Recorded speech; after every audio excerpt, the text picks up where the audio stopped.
Hello, everyone, and welcome.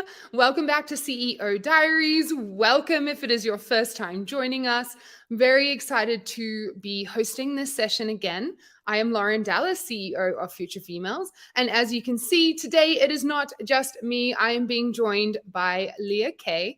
Leah is the woman behind our Future Females Instagram account, also my Lauren Dallas personal brand Instagram account. So who better to join me for today's topic, which is where we're going to be digging into how to accelerate your growth on Instagram. So, Leah, thank you so much for joining. Yay! I'm so happy to be back and thank you for having me. Of course. And for everyone, I can see we're live everywhere we should be. We're on YouTube, LinkedIn, and all of the Facebook pages. So for those who have joined us, please say hi in the comments. Let us know where in the world you are sitting. We love to connect with our members. This session really is about taking you behind the scenes of the gloss of the marketing and the launch and what brands are typically putting out there, and really just helping you, hopefully, make smart decisions in your business by sharing the decisions that we've been making behind the scenes. Ones we've made right, strategies we've tested, experimented, what's been working, what hasn't, really just to hopefully help you not make the mistakes we have and to accelerate your efforts towards your business outcomes. So that's what today is all about. And it is intended to be interactive. So please do, and I can see loads of people joining, and also from Comic-Key, which is where Leah is sitting right now, from Belgrade, I from wonder who that Portugal. is. We've got people from all over. So welcome, welcome. Please do ask your questions as we go through this session. Please do share your experiences as well, right? We are a community of female entrepreneurs who learn from each other. So share as much as you can. And we have a prize for the person who interacts most or makes the most authentic share. The prize I'm going to award at the end of our conversation, so in this session, and it is free access to our Level Up Launch Library, which is essentially an online program that gives you everything you need to run a successful launch, from how to launch on Instagram, obviously fitting given today's topic, how to launch on LinkedIn with partners, and we give you our very own launch Trello board that basically gives you the step-by-step every task you would need to do, from preparing for your launch all the way through to your post-launch review. So with that in mind, please keep sharing. But Leah, I think before we dive into the topic, why don't you start by just introducing yourself and obviously what it is you do behind the scenes at Future Females. Yes, absolutely. So, hi everybody, I'm Leah Kay, for those who have joined a little bit later. I live in Cape Town and I'm part of the HQ team at Future Females. I am the IG, so the Instagram channel manager for both the Future Females and Lauren Dallas account. I also do quite a bit of the content creation. That's actually where my passion started, was with photography and editing. And yeah, so then I started dabbling around with social media management, and I've been with Future Females ever since. So I love my job. I'm super passionate about social media and the, just community, and that's obviously what we're about at Future Females. And also that the algorithm is always constantly changing, so it can never be boring because every day there's something new and something different to learn. So yeah, that's a little bit about me, and I'm excited to chat today.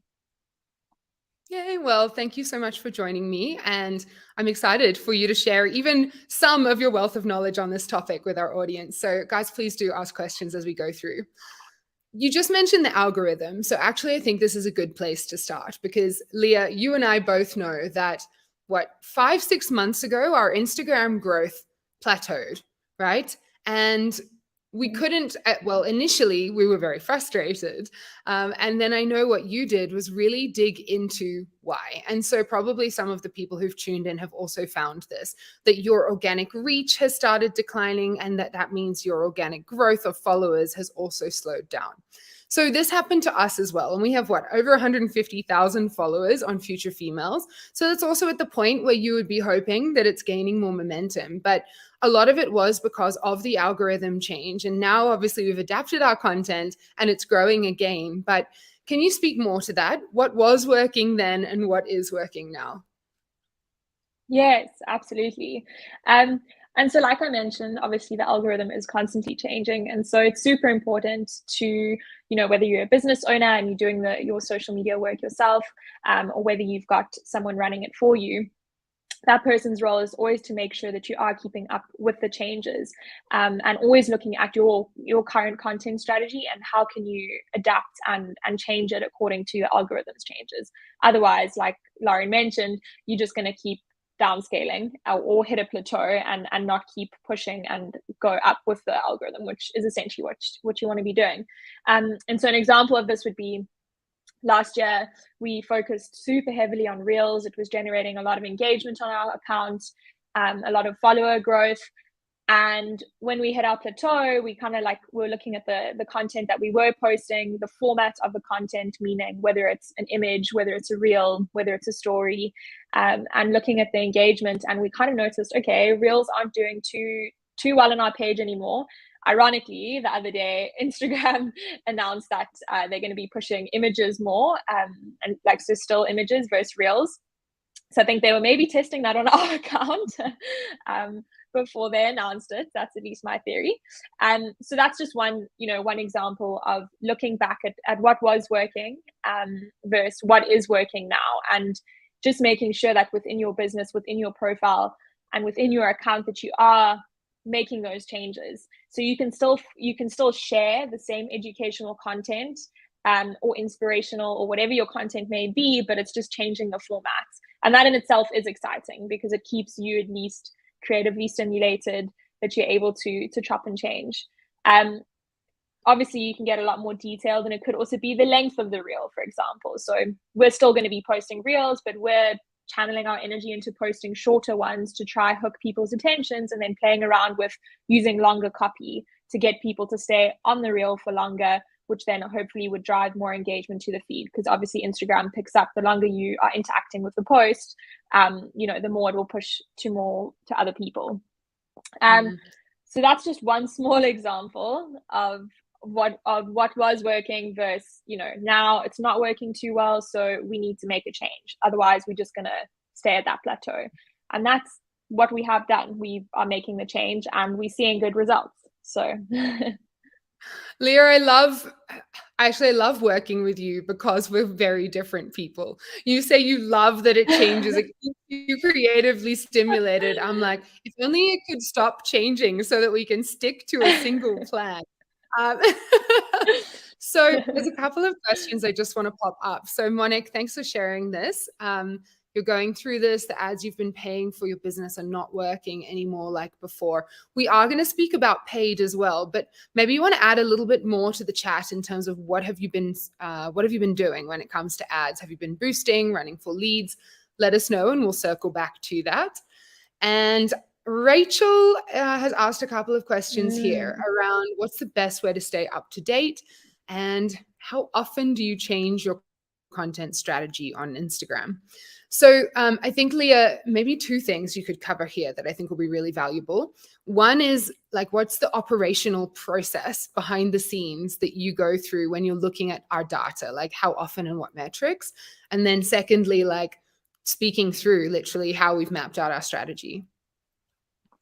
Yeah, absolutely. So for me, my process for obviously executing the content and obviously just making sure that I'm up to date is I have a channel manager. So weekly, what I will do is I will both go back and reflect on the week of content that we have posted. I will then use our scheduler tool, which is Iconosquare. I definitely recommend it to those who don't have a scheduling tool. It's amazing because from an analytical point of view, you can literally see everything. So Instagram, you're able to see per post how many followers and you generating engagements, etc. Iconosquare goes a little bit deeper into that. So I'll look at the content that we have posted, and I'll dive deeper into obviously which content performed best, and channel it into, obviously that means it can perform really well reach wise, but it didn't necessarily generate us any follows. So that doesn't necessarily mean that the post did too well. And then going forward for the week ahead, I will use, the base of last week's content and seeing what did work well. and try push more content like that going forward into the following week, if that makes sense. Yeah, so that's a little bit about that. To touch on something you said, Leah, I think when you were just saying like works well, and I know we've discussed this so often, like what actually is working well for us. And I also think it depends on the stage of business. I can see Shona saying she's in the hype building stage. So when we were in pre-launch, it was less about follower growth. It was much more about reach. But now it's an obsessive focus on followers and getting into that. So I think that that's important to make sure that you're focused on the right metric before you then redesign your strategy. Yeah, and I think that's actually been the biggest game changer for us personally, as Future Females, as our account, is I think a lot of people talk about engagement, and I know I certainly do and was, and now trying to change that narrative into, okay, cool, but also what's generating us more follows. So we might post a really epic, educational carousel, and it might not do too well engagement-wise, but it might give us 10 followers that another post didn't. But engagement wise, it did much better. And so, yeah, that's exactly it. There was one comment there that I saw about how do you keep up to date with regards to the algorithm changes. Honestly, YouTube is my best friend. So every night there's a few creators. I would say Jade Beeson is an amazing one, just to go and watch, because it's obviously that's what their job title is to make sure that they are staying up to date with marketing trends.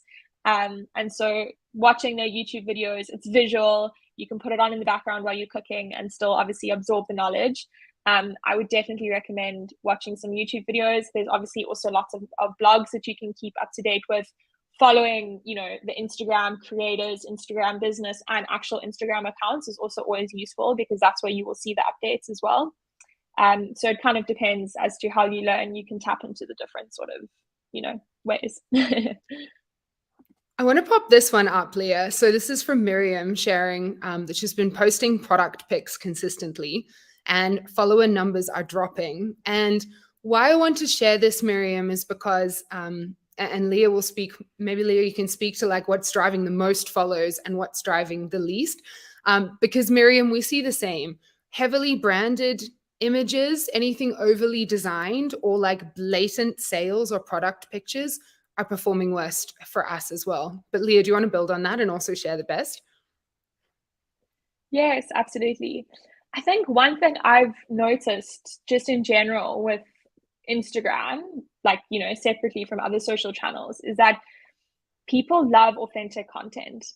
And so an example, or maybe more of an idea with regards to your products, obviously I'm not too sure what it is, but say for example, it's a soap brand. Instead of actually posting, a photo of just the soap, why don't you try something different and film yourself creating, like make a little time lapse of you actually making, going through your process, because people love seeing you, the face behind the brand.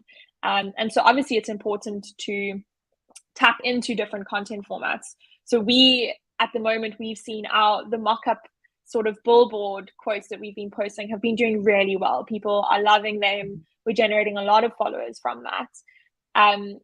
And so we're spending more time, posting that.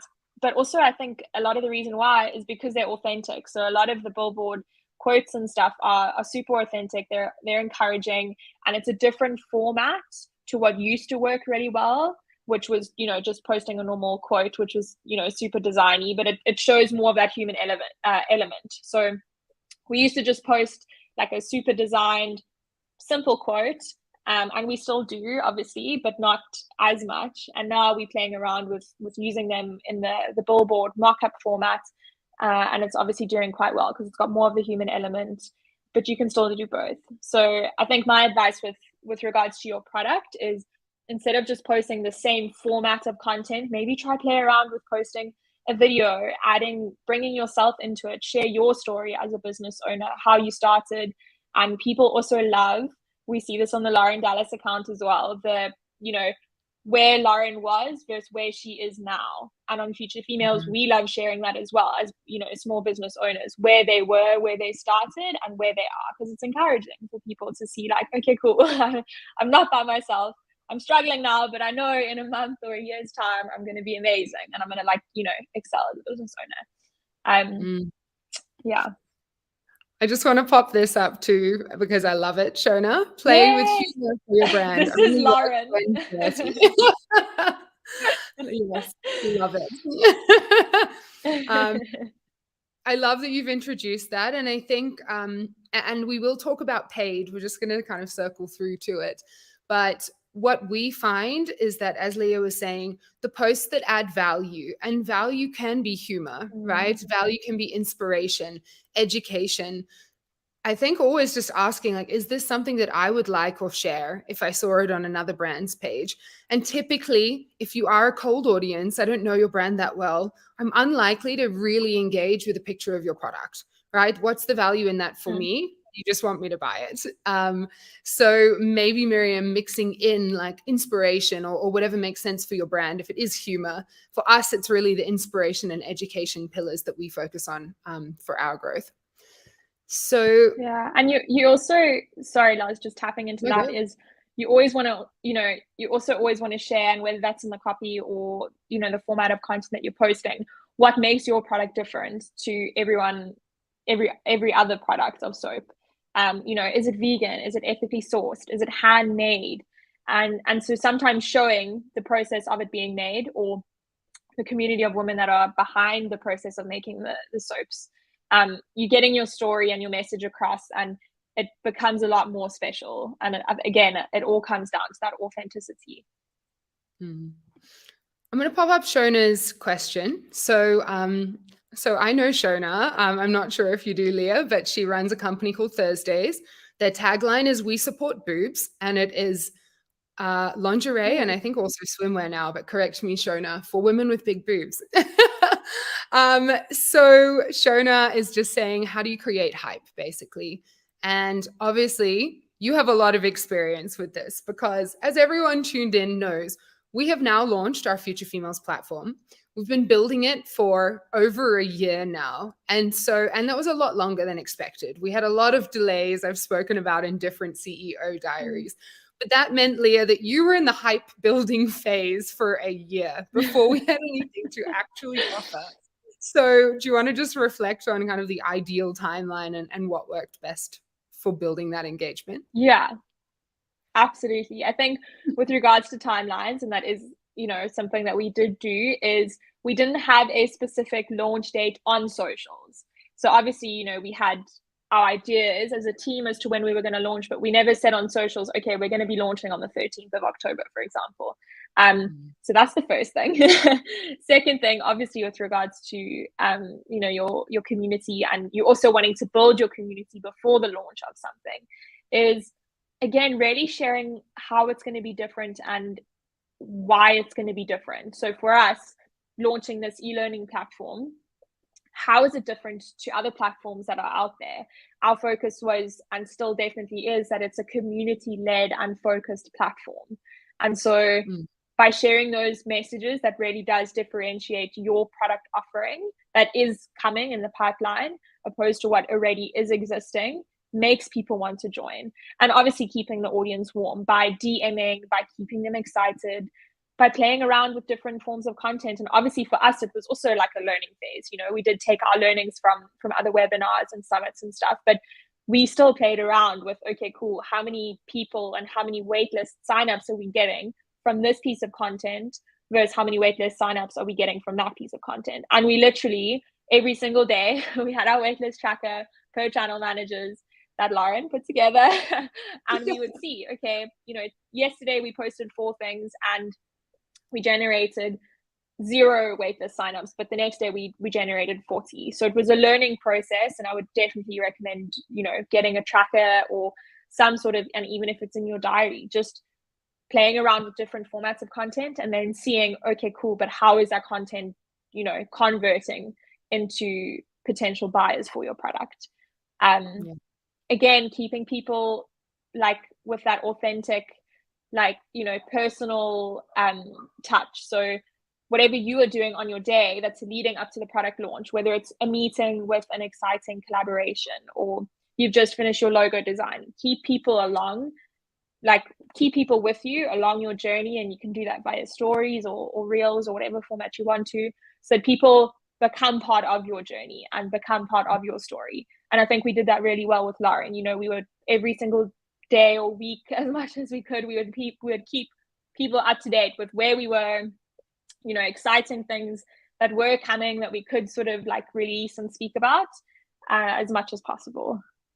And the great thing about that is, Leah, involving our community in the process. And I remember a few of the things that you did on stories that was really engaging, but also really valuable for us strategically, was just literally getting feedback on a different thing each week. Like, obviously, a lot of you know that we rebranded, we changed our colors. So we put out a few different color palettes and we got you guys to vote on which resonated best for you. We did the same with our taglines. We've got a summit coming up and the tagline is Make Bold Moves.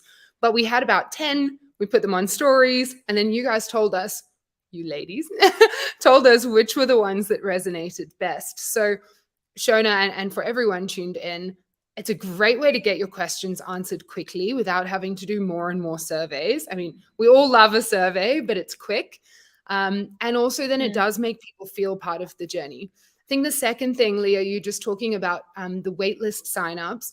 What I like during a hype period is to still have a call to action. So join the waitlist was really good for us because then people could still do something, and it increased the level of commitment to the brand during that pre-launch period. So Shona, I know you've already launched, so I'm not, it could be a wait list, or it could be when we relaunch, you're going to get this special offer or a free invite to our online launch event, or whatever makes sense for you. But following it up with a call to action is nice.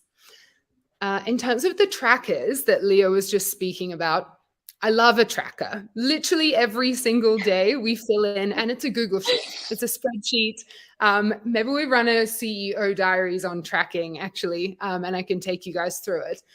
But we have every single channel, the output, so like number of posts, number of stories, and then a comment as to like, assuming it works well, like what worked well or what didn't. And then we just use Google Analytics. So with Google Analytics, you can track the source, the medium, and also the campaign. Those are the three things that are important and that we look at. So the source for Leah is Instagram, like it's typically the channel. The medium, the way we look at it is, was it free? Like it was just an organic post or a click on the link in our bio, or was it a boosted ad? And then the campaign speaks to which piece of content is it? So is it your, your inspiration quotes that are getting the clicks, or is it the reels, or is it your stories question and answer box? So Google Analytics is amazing and free, and it gives you all of that information. So we take that daily and put it into a spreadsheet and then discuss it as a team. But I will plot that in for an upcoming session. I know there's a whole bunch of questions into the chat, guys, and I do want to try and get through them. Apologies if we're missing any. But I think let's speak about paid, Leah, because I feel, or I get a lot of feedback from people that their organic growth isn't coming. And my advice is always, but also my background is obviously in paid advertising, but mine is like, well, are you boosting your content? I think there's a misconception out there that there's all these people growing, only doing organic content. But when you speak to them, actually, they have a good boosting or ad strategy. You just can't see it. It's behind the scenes and it's often not spoken about. So let's speak about it. Tell everyone what we do when it comes to boosting. Yeah, absolutely. I definitely agree with you as well. And this is one of the things that when we spoke about in the beginning, like, what was working, what isn't working now, paid is sort of a no-brainer. And you actually see, as creators, when they're working with brands and stuff, there's an ad budget within contracts and stuff. And so our strategy is, as I mentioned earlier, when I go back and I reflect on the week of content and really try analyze what was doing well and what wasn't doing well, and obviously what was generating us followers. I then kind of map out, okay, cool, these are the top 3 that generated us the most organic followers this week, so I'm going to boost them. like the most simple, and that's obviously in-house boosting. So what I mean by that is boosting from Instagram itself. That's not behind the scenes through Meta. But it's really important that you don't just boost a post that looks pretty or that you want to do well. Again, if we're talking about growth, you really do have to look at, okay, cool. And it could sometimes be a random like piece of content that you didn't think was going to do well, but it generated us followers. So if it generated us 20 followers, then let's boost it and see what it can do. For example, we had one post, it was a mock-up billboard post, and it generated us about 124 organic followers. I know this because I looked before I joined the call. And we then, after boosting it for 5 days, we got over 1,000 followers just from that post. And so that's a perfect example of like, okay, cool, it worked really well. How much did you boost process. For, yeah. Do you remember how much? For 30 euros. Yeah. 30 euros and we got 1,000 follows. Yeah. Good job. Amazing. Yeah. And then also that's something that you track, right? You track for each boost that we do, how many followers did it have? How much did we spend? How many followers does it end up on? And therefore, what does one new follower cost us? And I think, but you'll correct me, our target is like 3 Rand, right? Or 3 to 4 Rand, which is like what, 20 cents or less than that. I think my calculation is wrong. Exactly. Yeah, 20 cents. Cool. So I'm seeing a few people commenting that their Instagram ads aren't working. So I want to speak to this a little bit more because what Leah's been sharing is a boosting strategy for us. We predominantly spend on follower growth. Sometimes we spend on engagement if we have like a sales campaign coming up to re-engage.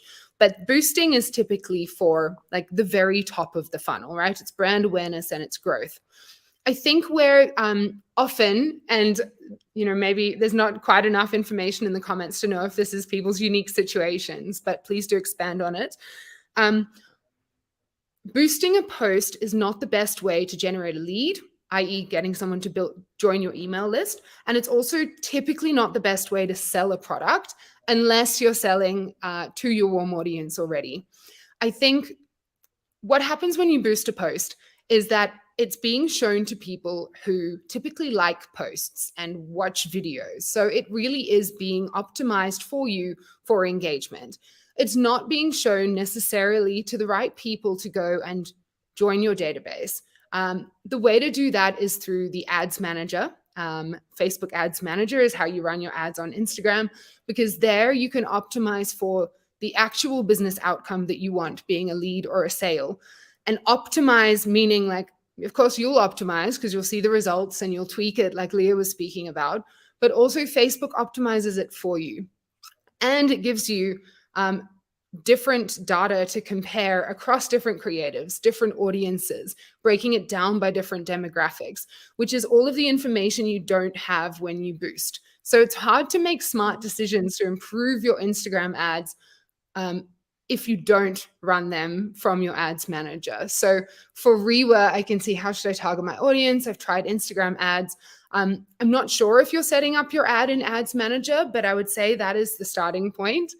And then when it comes to your audience, you also have a lot more options, probably overwhelming amounts of options in the ads manager. But you can get very specific. And that would also be my advice, particularly if you have quite a small budget. You want to start with a relatively small audience or audiences. So we want to create an audience of like 200 to 300,000 people would be my like rule of thumb to start with.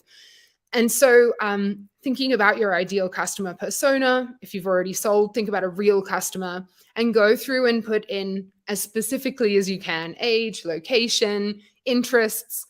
Are they Facebook page admins? Are they business owners? And get as granular as possible. But I do think it is important to just know that distinction between a boosted post, which is amazing for awareness and community growth, and then an ad, which is the only really way to spend to get good lead gen and sales outcomes. Cool. So Leah, I think there's a couple more questions in here. I'm going to pop them up. I think we have spoken, Rachel, to your question on best performing posts. And Monique, let me know if that covered some of what you were saying in terms of how your ads are not performing. I can see you say you've been changing the landing page a bunch of times. Actually, let me pop this up. You said you've created a video ad, you're getting lots of clicks to your landing page, but nobody clicking through. So my guess possibly is that you're boosting it. Instagram showing it to people that normally click. It's not necessarily being shown to people who normally want to sign up and actually take up your services. So try running it through Ads Manager and let us know how you go. We also have an entire course on this, by the way, called Facebook and Instagram ads. It's in our Future Females platform. At the moment, we're giving away 7-day free access passes to the platform as well. So you can click through on any of the channels we're currently live on, sign up to the platform, and get stuck straight into like the click-by-click training on how to set up successfully your ads. There's also a course on Instagram growth by Babalwa, who's an amazing content creator too. Awesome. So Leah, I just want to pop this one up from Dipti. And guys, if you have any more questions, please do add them to the chat. How do you sell professional services, which is not a product, but rather graphic and architecture design services? Do you want to speak to this one? Yeah, amazing. I mean, I think this is an example of your offering not necessarily being, a physical product, but it is still an offering. And so I would definitely recommend still playing around with the same format of playing around with different content formats, whether it be your Instagram carousels and posts or reels or stories. And I think obviously for your example of it, it would be either using like Canva. I'm not too sure if you played around with Canva or Illustrator, depending on where you do create your content, and creating informative, whether it be again a carousel or just a normal still image, but creating informative posts about exactly what your offering is and what your service, your design services are. Obviously, it can be maybe a little bit more tricky if you don't physically have a product to take a photo of. But I think if you are visually getting across, your message, people are going to want to use your service regardless. Yeah, I hope that helps. And something that's also actually our second best performing type of content for sales is testimonials. So Dipti, if you already have customers, ask them to just give you a testimonial, a video, or even just writing, or even just write up something that they verbally said to you and get it approved. But being able to share other people celebrating your work, rather than, obviously, we're all selling our own products, but that digital word of mouth in the form of testimonials, I think would be really helpful. I think one more reflection on this too is you have a business that is not a must-have, right? It's not a painkiller. Someone doesn't need it when they come across you. They will come across you, they'll think about it, they'll compare options. And so what Leah was saying, which is like obviously adding value, but consistently reminding people of what your service offering is going to be really important. So maybe it's like once a week you have, like Leah was saying, a branded post that outlines your services and then a testimonial of someone celebrating that for you. And then the rest of the time is still your value content, but just keeping it as top of mind as possible. And you can even play around with like, on Instagram, you can pin posts. So what we do is each month when we bring in a new creator on our platform, we pin the announcement of the creator.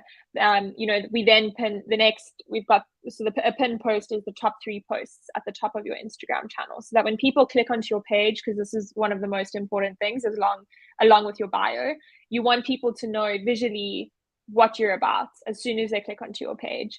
And so if you're creating obviously a post about your service offers, pin it to the top of your channel, and these people who are clicking onto your page for the first time can immediately see what your services are. Hopping onto stories, I think definitely developing and creating a strong content strategy around what your services are will definitely be beneficial. So Leah, we're going to wrap up soon. I think what I'd like to ask you is, if there were 3 things that you could recommend to everyone tuned in now to accelerate their growth on Instagram, what would be your 3 top tips? So I think for organic growth, consistency is always a big one. So obviously this is, assuming that you have already come up and created your content strategy going forward. The biggest thing then thereafter is making sure that you are consistent within that content strategy.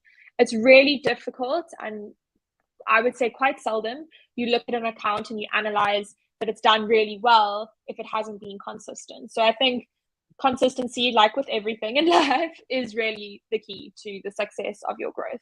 And obviously that is if you're creating and posting the correct content. So you can be super consistent, but just keep posting the pictures of your soap. But you can then be consistent, but post the different formats of your soap and then see growth. So number one, I think consistency within your content strategy is super important.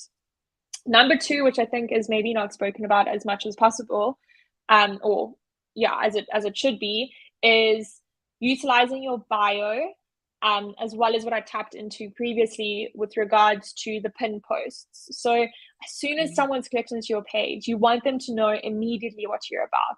So in your bio, you're able to define who you are or what your business is, and you're able to put a little description of what your business is. And so, for example, earlier on when we were tapping into building hype, this is a perfect way to build that hype through your bio. When we were in the waitlist phase, we would play around with different bios to try and get people to click onto the link to join our waitlist. And so now we have a different bio because we've launched the platform.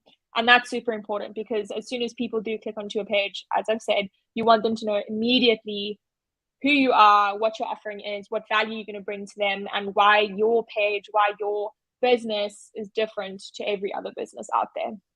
So number one, consistency within your content plan. And number two is really utilizing your bio. And then that links into your pinned posts. So the 3 pinned posts that you pin at the top of your Instagram page, making sure that you keep that consistent. So as I said, each month when we launch a new course creator, we're going to be pinning the top 3 posts to the top of our page, that when new people are coming onto our page, they can see who our new creator is, they can see the benefits from the course, and then lastly, a little bit more about Future Females and just us as a nutshell. And then the third thing I would say is, in order for people to engage with your account, you have to engage with others, and most importantly, engage with those who are engaging with yours. So to break it down, I always recommend looking at your competitors. As you would if you were training for a running race in school, you would get to know like your person that you're running against, maybe try and like learn more about them or whatever. And it's the same with social media. So go onto your competitors' pages and look who's interacting with their content. Go onto that person's profile and interact with their content. Obviously, this is defined by that you guys are in the same niche, right? Because with follower growth, we really want people to be, obsessed and like part of our niche and our journey, and not just another random follower, because we want them to obviously engage with our content, right? So definitely going and looking at competitors' followers, and seeing who's engaging with their content and tapping into that. As well as when you post and people are, engaging with your content, it's super important to obviously keep that going. So by you liking and by you responding immediately, that's super important. It shows that you value their communication, you value their input. If someone responds to your story, reshare it, respond to them, because you're obviously trying to build a community, an audience, and that's super important. You don't want to feel like you're just talking to a robot at the end of the day.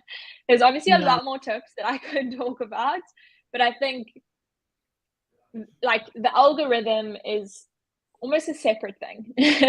I think it's really about those 3 things and then working it together with the algorithm, if that makes sense.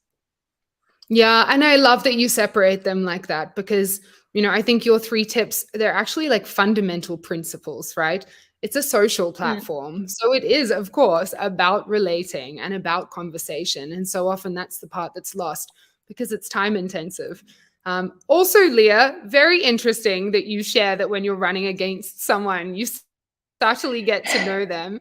So Leah and I are both training for a half Ironman. And here I thought you were just being really friendly. There's WhatsApp. How many protein bars have you had today? And always the first person on my Strava. You're actually sussing me out. Now I know your real game. Awesome. Thank you for sharing those tips. So I think we're going to wrap it up there. If there are any final questions, please do let us know. Miriam, I'm going to answer yours quickly. We love a scheduling tool. Leah mentioned one earlier called Iconosquare. That's what we use. I typed it into the chat a little further up as well. It's not the cheapest option though. So you've also said Later. Later is also a really nice option, gives you good recommendations for timing and hashtags and your analytics as well. Please do. I felt like I was back at school because I wanted to say it's also actually one of Instagram's latest features is so Iconosquare is great and so is Later because you can visually obviously map out the week and for us we're posting a lot of content and so it's great to be able to visually see, but you can also actually schedule posts on Instagram now. So you can't visually, if you have to schedule a whole bunch of posts for a week, you can't visually see it yet, but it does work. I've tested it on my own profile, scheduling it for a specific time with a caption and everything, and it does push through. So there is that option if you can't yet afford, a scheduling tool and you know visually more or less what it will look like. You can also use Instagram. Amazing. I haven't played with that either. So thank you. I'm going to go away and do that for sure. Awesome. So before we wrap up, we have a prize to award, as always. Thank you, firstly, to everyone for interacting. It's been so great seeing all of your sharing and your experiences and basically just learning together as a community. Our prize is free access to our Level Up Launch Library, which is a program offered by Future Females, created by our team, and it's essentially everything you need to launch. It is our learnings and strategies packaged up into a single online course. So it covers Instagram, LinkedIn, partnerships. There's a Trello board in there, the strategy of launch, all of that. So I'm going to pop up our winner, if that's all right, Leah. And it is Rachel on LinkedIn. Thank you so much, Rachel. I believe you've been with us the whole session and interacting throughout. So thank you. Very excited to be sharing this training with you. I really hope that it helps you move forwards in your business and hopefully your launch. Please just DM us your email address and we will send it on over to you. Yay. And on that note, thank you. Leah, thank you so much for joining. This has been so much fun. I know we were meant to be together in person. I missed my flight this morning, guys, so we're doing it remotely, but it was still just as fun. So thank you so much. Of course. It was so nice to be back. And thank you, everyone who has tuned in. I actually saw a question that I forgot to go back to, which was on ChatGPT. And we're going to run a whole session. Speaking Lauren's love language. ChatGPT literally is my love language. I am obsessed. We are creating a course and a freebie on exactly how we are using ChatGPT behind the scenes, and specifically for 3 things. 1, how to grow our community and our following. 2, how to make money. And 3, how to save you time, all of the productivity hacks that you can be using ChatGPT for. So keep an eye out for that. We will send an email. We are actually, I don't want to spoiler it too much, but we're going to be creating the entire course. ChatGPT is going to create its own course that we are then going to be giving to you. And I'm going to be recording the entire step sequence of the course through to the funnel, through to the launch, and sharing that back with you. So we'll circle back to that and can't wait to share it. Awesome. Cool. Thank you, Leah. Thank you, everyone who's joined. Loving seeing the ChatGPT obsession too. So fun. And we will see you. Well, I will see you same time, same places next week. Have a good one. Bye. Bye, guys.